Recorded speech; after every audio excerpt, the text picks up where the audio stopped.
Everybody, is going to be a great chance to test out the little wind booty for the Polaroid cube I'm using today to video, and it is a glorious day out, but it gets to that time of year where we're starting to dry out. I mean, a lot. All the groundwater is basically used up.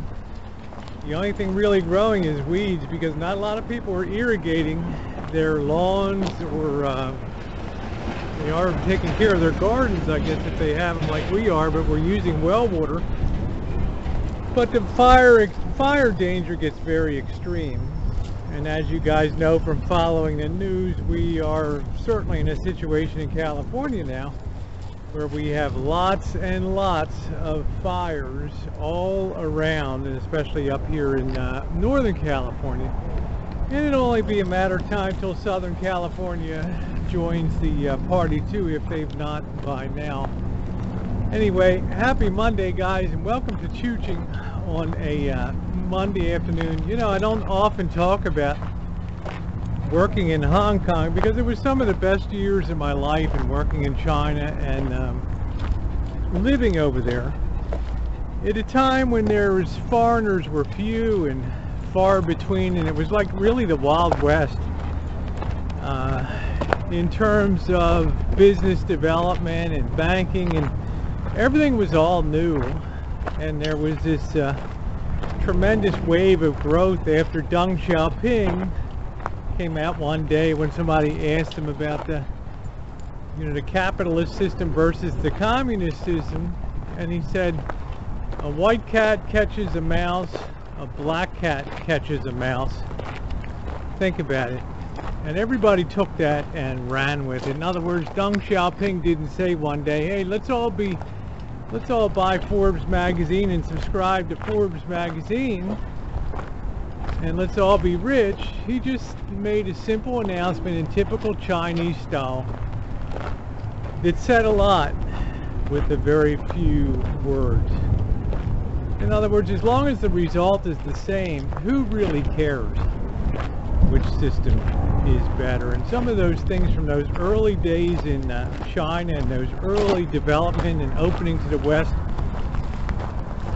stuck with me because I had this ability to study Chinese culture up close. Not only was my in-laws Chinese and didn't really speak English at all, and therefore I had to sort of crash course myself in Mandarin Chinese courtesy of Yale University's course, but I also got tremendous glimpse into the Chinese culture. And one of the things that always amazed me in China was, even under a communist regime, it's like no matter what you did, no matter what your crime was, almost you could be redeemed. You could go down Redemption Road.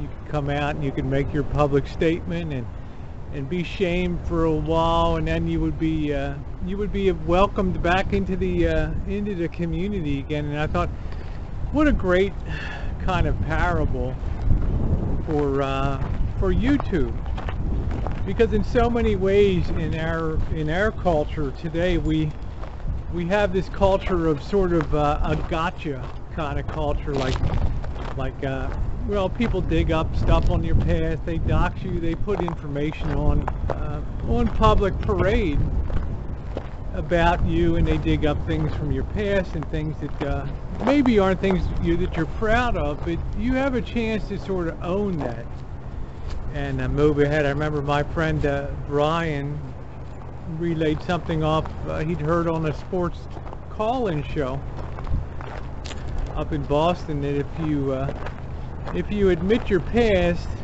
if you admit what you did, it becomes part of your past. But if you lie, it becomes part of your future, or something along those lines. A very powerful message. It's not always cool, and it's not always fun.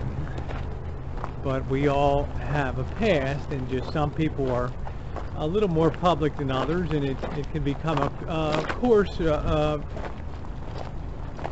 A source of embarrassment, but you move on in life because you value people, and in time and place that can appreciate the kind of person that you are. by example, but telling the truth and being honest and giving people a chance and giving people a second chance is so fundamental to what makes most human beings great. Is that ability to say, hey, I know that you veered off track, I know you did this, I know you had a video of you doing that, I know you hurt somebody terribly in the past physically, you did your time, and you know, you put it out there and it's out there, and you know, you think to yourself, this is going to be the end of me, this is going to be the end. And I remember when all of Brian's things were coming out and stuff about the past and stuff, and just texting back and forth with him that day, and this is it, I might as well just go off and hang myself. And I said, no, you know, far be it. Watch what's going to happen now. People are going to admire your ability to not deny your past, but to own it, to recognize it as a part of you, and move on and make the stark realities of the changed way you are today such a contrast to that. And you know, as the summer went on and people started splintering into certain groups, you could see that things sort of divided in terms of those who, well, you know, they were like gods, right? I mean, there was nothing in their world that was ever untoward, and everything they always did was upbeat and something to always be proud of. And then you had certain people that recognized that, hey, we're all human beings, and we all make mistakes in life. And you know what? I love the fact that you owned up to it. You admitted it and said, I'm not the person I used to be in any respect whatsoever, and you know, let the chips fall where they may. You know, one of the things, most amazing things I think on YouTube this summer is the people that were people of what I call very high core integrity. In other words, the people that knew things and are privy to information about certain people, they've kept those confidences, even through all the shenanigans, even through all the personal pains that they've gone through. And I think it's been pretty obvious that it's accrued to their benefit. And I just tell you, owning your past is a powerful thing. I remember when I was working in Hong Kong at a trading desk, trading currencies, and we used to trade in $500,000 to $3 million blocks of currency. And of course, if you were caught the wrong way on a currency move, you could be looking at a loss of $150,000 in 5 minutes, or a gain of $100,000 in a half hour. You know, it taught you tremendous courage and the ability to well, have a strong bladder and a strong sphincter too, if you know what I mean, and the ability to hold on to your job became almost like a ballerina act, a dancing act. But I remember one weekend, I was caught the wrong way on the Japanese yen versus the US dollar, and I was expecting the Japanese yen to continue strengthening. Well, then on Friday afternoon, after our market closed in Asia, some announcement came out in Tokyo, and the market just started moving like crazy against me. And literally in 5 minutes, I probably accrued like a $500,000 loss on that position. And you can imagine how I felt and how my weekend went when I got home, and told my wife at that time that we are stuck big time. Well, Monday came around. I mean, it was a really long weekend, right? I didn't get a lot of sleep Sunday night. I just stayed up all night and went down to the office at 2 a.m. in the morning, just sitting there watching the markets in Australia open and other currency markets, and just thinking, I'm dead. This is my last day. This is when I get my walking papers here.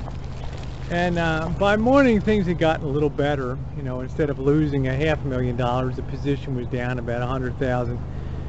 And you know, the Monday morning meeting comes along, and the boss is like, well, how we doing? Let's talk about our positions. And I just knew, you know, sitting in front of this group of people, I would have to either bullshit and do a Nick Leeson, the guy that brought down Barings Bank of the UK with his $1.5 billion loss on his Japanese yen positions, or I could just come out and admit right there, right then, what had happened, and instead of trying to bury that, just fess up to that and just say, you know, face it, flounder, I fucked up. Well, that's exactly what I did. You know, and my boss came to me later after that meeting and said, you know, I have confidence that you'll be able to trade your way out of this thing and have many more successful days. But I'll tell you, I was looking forward to giving your walking papers if you had stood up there and bullshitted about what was going on, because I was in contact with our bookkeeper over the weekend, and I knew exactly what was going on there. And I came in here just itchy for a chance to fire your ass. Now I want to buy you and your wife dinner tonight, and we'll have a few laughs and move on from there. Taught me a real lesson, guys, a real lesson in humility, humanity, the ability to be humble, the ability to say, I made a mistake, and the ability to surround yourself with decent people that say, hey, you know what? We all make mistakes. Own up to them and move on, and that's the beauty of life. Hey, friends that get it, they're going to be your friends. They're going to be with you no matter what. They draw a line in the sand, as I think I famously did earlier in the summer in some fundraising thing, and said, to today, this is everything happened today. Up to today is on the left side of this line, and everything that happens from now on is on the right side of the line. And I'm going to judge, and I'm going to ask everybody else to judge you and to judge me by what happens on the right side of the line. We all have choices that we can make in life. You got to live with them too. All right, everybody. Thanks so much for watching. Have a great rest of your Monday.